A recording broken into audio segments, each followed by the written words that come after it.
कभी भी कंपनी वाले खा जाते हैं, कंपनी वाले खा रहे हैं। कहने की बात ही होती है, लेकिन दरअसल पे ये कंपनियों मतलब बेईमान है और कंपनी का ही भला हो रहा है, लेकिन इसके अंदर कुछ भी नहीं हो रहा है।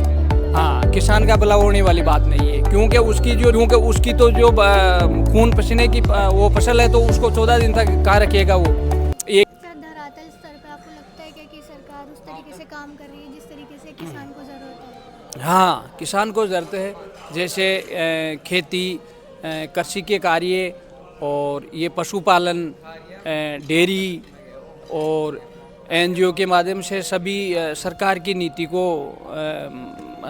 धरातल पे उतारने के लिए जो सरकार कार्यरत है, ये कार्य बहुत अच्छा लगा और ऐसे कार्य होने चाहिए ताकि धरातल पे ये कार्य हो सके। तो ये जो बेमौसम बारिश आई है जिसकी वजह से इतनी फसलें खराब हो गई है काफ़ी सारे किसानों की, उस पर आप क्या कहना चाहोगे? उस पे तो बहुत बड़ा एक नुकसान का सौदा हुआ है, क्योंकि अब प्रकृति जैसे जैसे विज्ञान बढ़ता जा रहा है, इस हिसाब से इसके अंदर प्रकृति का एक छेड़छाड़ी होके और ये एक नुकसान हो रहा है। तो इसके ऊपर क्या है कि अपने को काश्तकार को एक सही तरीके से मतलब ऐसा सुझाव दिया जाए ताकि वो जो भी है जो अपनी खेती को सही तरीके से करने के लिए जो भी पेस्टिसाइड है उससे वो अलग हटके अगर करेंगे तभी उसका भला हो सकता है।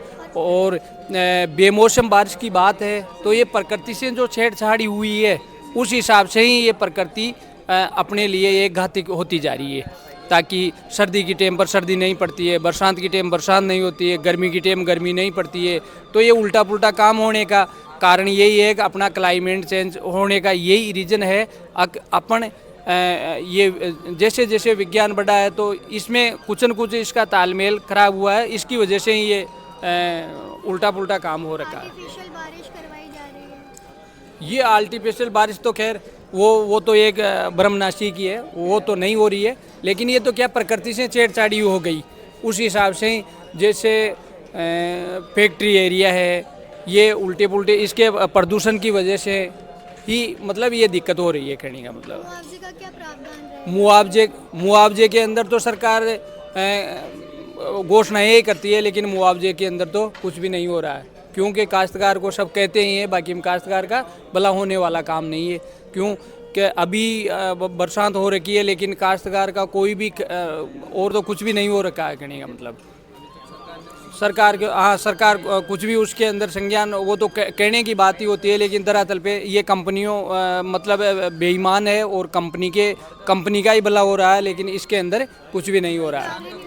हाँ, किसान का भला होने वाली बात नहीं है, क्योंकि उसकी जो नीति रीति जो भी है ना, उसका सिस्टम वो एक अलग ही है। वो कहते हैं साहब आप वो करवाओ, दावा कराओ, और फसल को 14 दिन बाद में वो देखना चाहते हैं वहाँ खेत में खराब हो रखी है उसको। अब 14 दिन तक काश्तकार कहाँ रखेगा वहाँ पे फसल को? क्यों 14 दिन तक तो वहाँ रख ही नहीं सकता है, क्योंकि उसकी तो जो खून पसीने की वो फसल है, तो उसको 14 दिन तक कहाँ रखेगा वो? एक एक दिन बाहरी हो रखा है। तो इस फसल खराबे के अंदर तो बहुत स्थिति खराब हो रखी है, और सरकार को संज्ञान लेके और काश्तकार का जितना भी बन सके जितना मुआवजा उसको तुरंत कंपनियों से दिलाया जाए। क्या नाम है आपका? जी, गणेश नारायण शर्मा। तो आप कहाँ से आए हो? ये भी हमारी पंचायत से। अच्छा, आपकी पंचायत। तो सर अभी 2026 में इतनी बेमौसम बारिश हो गई, उस पर क्या कहोगे? ओले पड़े हैं, बरसात ही क्या हुई, हाँ। ओले पड़े हैं, ओलों से इतना काफी नुकसान हुआ है। कुछ भी नहीं बचा। उसकी भरपाई अभी तक कुछ भरपाई कहीं दिलाई, सरकार की तरफ से कोई देती नहीं है, कभी नहीं देते। मुआवजा देंगे कह तो रहे थे। मुआवजे की बातें किए जाते हैं। मुआवजा देती नहीं है कभी भी, कंपनी वाले खा जाते हैं। कंपनी वाले खा रहे हैं, कंपनी वाले खा रहे हैं, मुआवजे को तो कंपनी पटवारी खा रहे हैं, सबको कमीशन देते। उनको कमीशन थोड़ा बहुत दे देते हैं और अपना काम कंपनी वालों पटवारियों को कमीशन देते, बस वो खा जाते। किसान तक पूछता ही नहीं मुआवजा, शाम तक मुआवजा नहीं नहीं पहुँचता है।